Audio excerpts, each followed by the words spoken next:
Je déclare à ceux qui complotent contre nous, nous sommes unis autour de la même langue, de la même religion, du même sang, du même drapeau, des mêmes croyances, du même pays. Vous ne pourrez pas nous diviser, vous n'y arriverez jamais.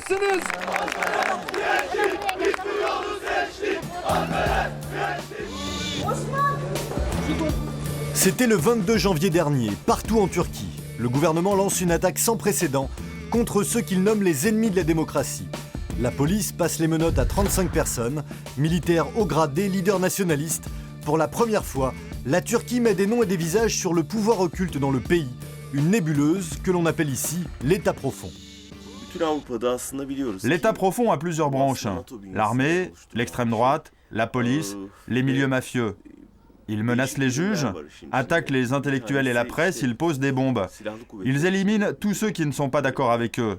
Leur but, c'est de déstabiliser le pays pour tenir le pouvoir. Ils sont très puissants.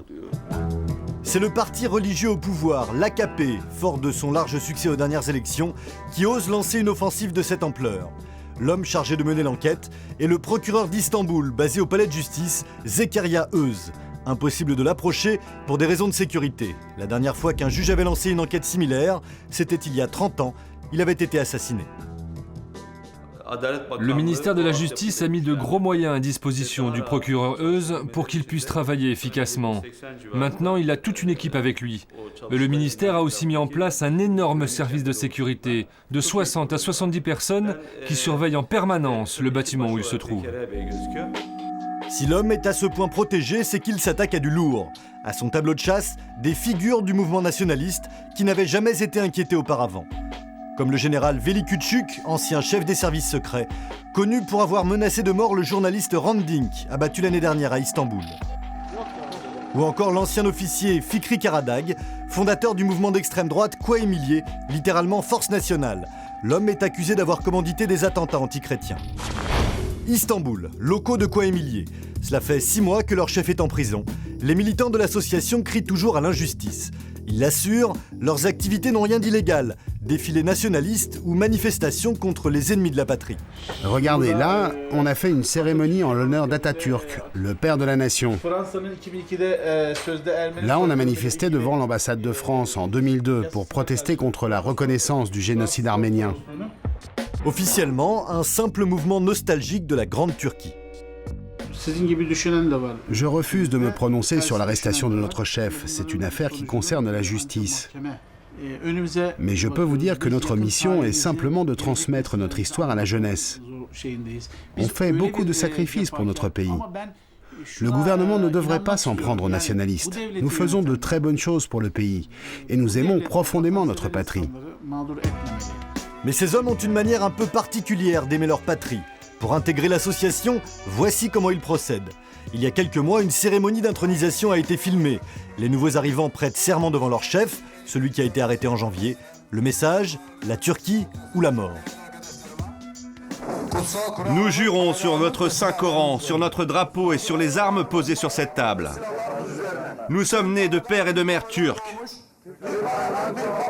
Il n'y a pas de mélange dans nos origines. Je suis fils de Turc et Turc moi-même. Mes amis, pour atteindre notre objectif, nous devons être prêts à mourir et à tuer pour la Turquie. L'État profond ne se limite pas à quelques hommes déguisés en Atatürk, prêts à mourir pour la Turquie. La nébuleuse serait responsable de 4 coups d'État dans le pays. Elle compte des complicités partout, dans l'armée, dans l'industrie, dans la banque, dans les plus hautes sphères de l'administration, notamment à la Cour constitutionnelle, seule habilitée à faire chuter un gouvernement. Et c'est justement ce qui est en train d'arriver. L'acte d'accusation visant à interdire l'AKP a été unanimement accepté par la Cour. 1 mois après la vague d'arrestations, une procédure judiciaire est lancée contre l'AKP, le parti au pouvoir, officiellement pour non-respect de la laïcité. Un prétexte qui pourrait entraîner la dissolution de cette formation politique confortablement réélue l'année dernière. Signe de la puissance de l'État profond, malgré sa légitimité, le gouvernement fait profil bas. Le seul responsable de l'AKP qui accepte de réagir est le maire d'un quartier d'Istanbul, et il le fait avec prudence. Notre parti est un grand parti. Certains, pour des raisons que tout le monde connaît, font des manœuvres contre nous. Ce qui les dérange, c'est que nous sommes proches du peuple. L'homme politique mesure ses propos. Seuls quelques journalistes osent dénoncer plus franchement la manœuvre de l'État profond. Nous assistons à un coup d'État sans armes, sans chars dans les rues. C'est un coup d'État qui passe par la justice. Chamil Tayyar a conscience des risques qu'il encourt. Après avoir écrit un livre sur l'État profond, il a reçu cette lettre de la part d'un général de l'armée.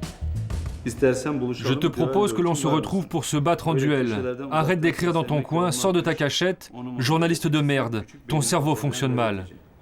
Après cette lettre de menace, Chamil Tayyar a pris ses précautions.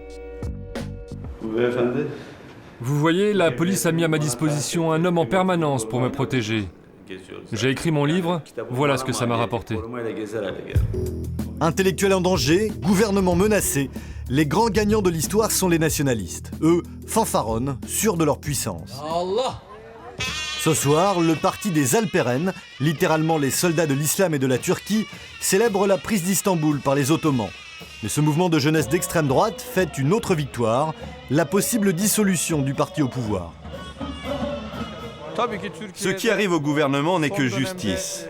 Il a beaucoup attaqué les nationalistes alors que nous sommes de bons patriotes. Nous, les Alperen, nous continuons de mener nos actions pour le bien de la Turquie.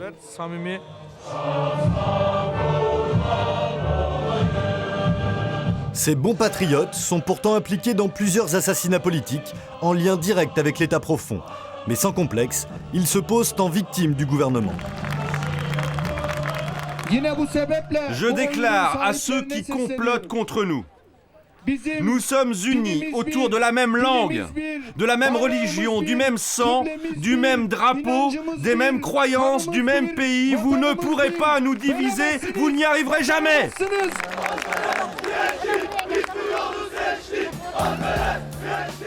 Alors que leur ennemi, le parti religieux AKP, est accusé de tous les maux et menacé d'interdiction, les nationalistes, eux, manifestent en toute impunité en plein Istanbul.